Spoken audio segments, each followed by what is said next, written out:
I realize I'm long overdue for an update to the members. If you've tried to read into my radio silence, take it as a good sign. I've been pretty busy, and I want to tell you about it. In late June, I traveled to Ottawa for Elections Canada AGM. I flew out a day early so that I could attend a local Ottawa Libertarian meetup. The same day we had a board of directors meeting. At the meeting, we elected Ross Mann, who is going to join us on the board. He now represents Alberta. We also discussed the problems with our website, and Tyler, our deputy, is now in charge of the development. Thank you to those who have contacted me offering for their time to help make the new website possible. We've decided on the design, and so now we need to work on the back end. If you want to contact Tyler to help offer him to do that, please send him an email at tyler@libertarian.ca. Keep in mind that he lives in Burnaby. We also discussed that what needs to be done to get the online donations back up and running. During the last convention, Paul Geddes was elected our new CFO, who replaces Drew Dorweller, who remains on the board. A public shout out to Drew for having taken on this volunteer position for so long, and of course a shout out to Paul for taking on this position now. Because our convention happened at the same weekend as the federal election, you can imagine how busy it's all been. Now with the official paperwork being received, audited, and accepted by Elections Canada, we can move on to the things. So, in Ottawa, I met with some of the local Libertarians, and I had been leader for under 2 months, and it was a great opportunity to get to know the party members, other than the ones in Vancouver. I managed to get in a few one-on-one conversations, and actually had a conversation with the youngest person, which was not me, and we talked some philosophy. From the rest of the crowd, I got a sense that people wanted to know what I was going to do and what my plan was, and they wanted direction, or at least to know what my direction was, and I'll speak more on this later. After the AGM, I sat down with Jean-Serge Brisson. For those of you who don't know who he is, among other things, a former leader of the party, and was also at Elections Canada AGM with me. I talked to him afterwards, and I video recorded it, and it's going to be up on the website on a 3-part bit on the website later. So, back in Vancouver, I try to keep my eye on the Facebook page, Federal Libertarian Party. People email me, and I'm also on Twitter. I've put a lot of time into this because I think that a leader needs to be engaged with the party members and interested non-party members. And I think there's been some disinterest in the federal party because of a lack of communication with the members. So I'm actually going to speak to Dennis later this week and get a rundown of what he thought happened in the last 3 years. So here's my personal plea to people who think that I haven't been communicating. Please email me.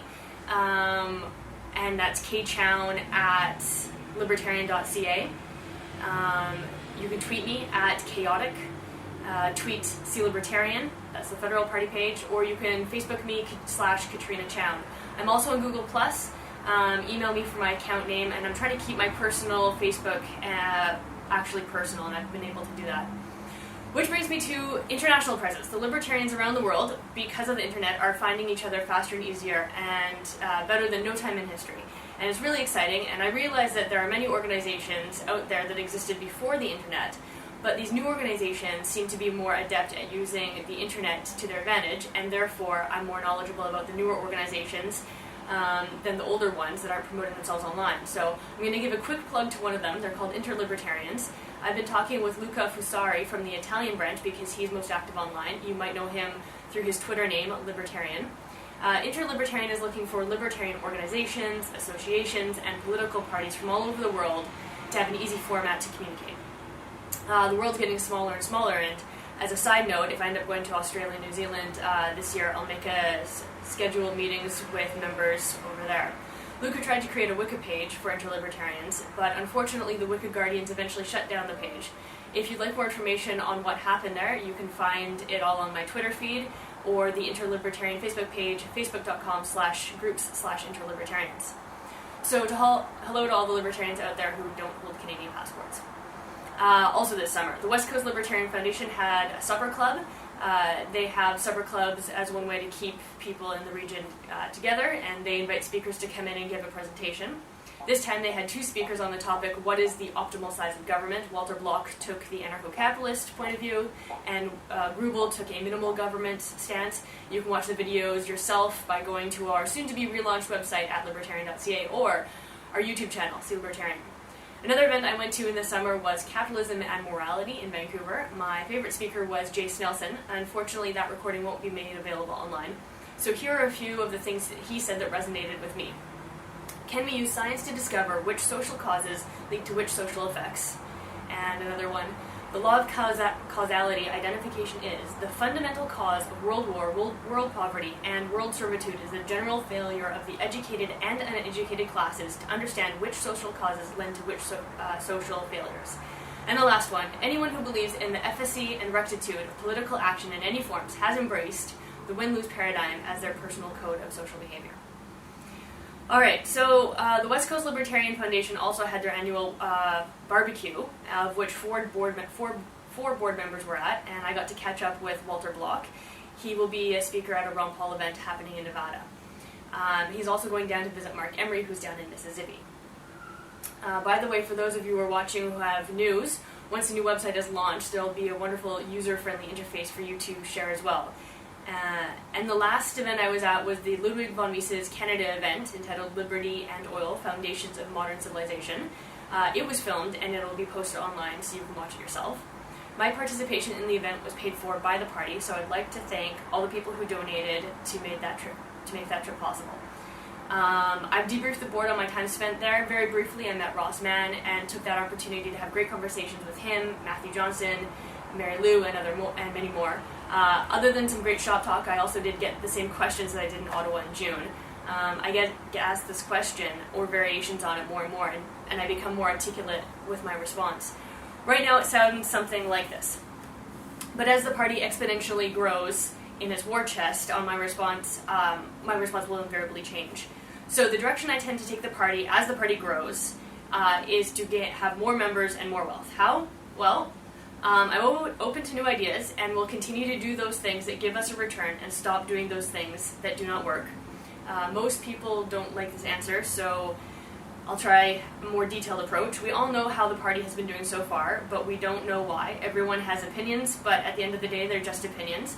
No one definitively knows. I'm not willing to change things just for change sake. If I were to do that, it may look like I'm doing things, but the goal here is to build a party for the future, something that can withstand board members leaving and joining and coming and going, or whatever the change may be.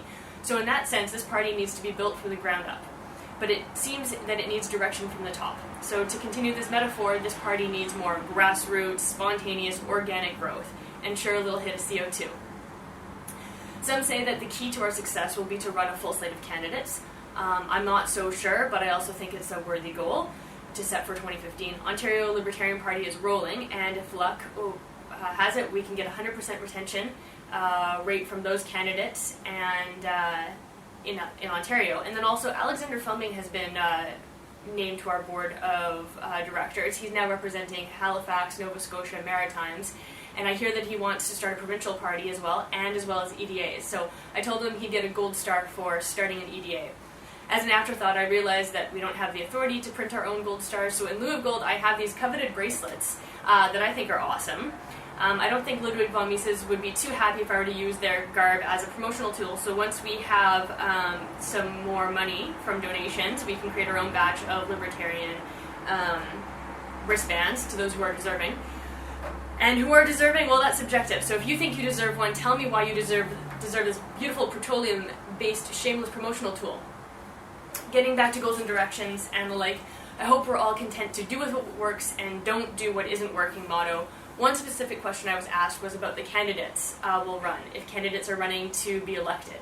We have 308 spots to fill, so as long as a person agrees to the Libertarian Party requirements, they can run for whichever personal reasons they may have. There's too many reasons to list here why one may run, and some may be more valid than others, but as long as they make it clear to the constituents why they're running, I have no problem with intent.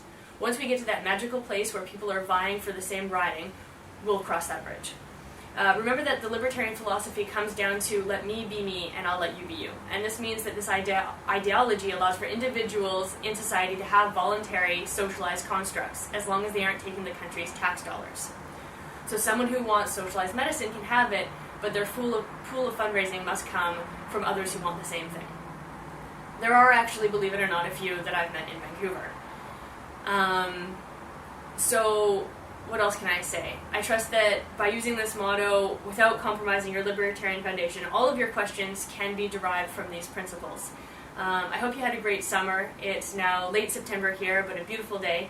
And I'll try to do more of these video messages more often. Hopefully there's a lot to talk about, and if not, send in your things and I'll try to talk about those. I know what's going on. And I hope that website is launched soon, and that'll be just another way for us to communicate. Alright, have a great fall. Talk to you soon.